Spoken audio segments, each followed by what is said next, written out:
In this video, we're going to show you how to create a sales invoice from a shipment in CustomBooks. Now that you've shipped the items to your customer, it's time to invoice them. From the shipment, click on Generate and select a sales invoice. On the sales invoice, you can see the date the items were shipped. Double-check the invoice date, due date, and payment terms. On the Projects and Classes tab, you're able to add a project or a class if you have those set up in CustomBooks. If you want to change the Accounts Receivable account from your default account, you can make that change on the Accounting tab. Once everything looks good, simply click Save to finalize the invoice. And that's it.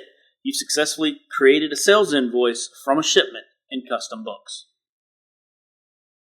Thank you for watching.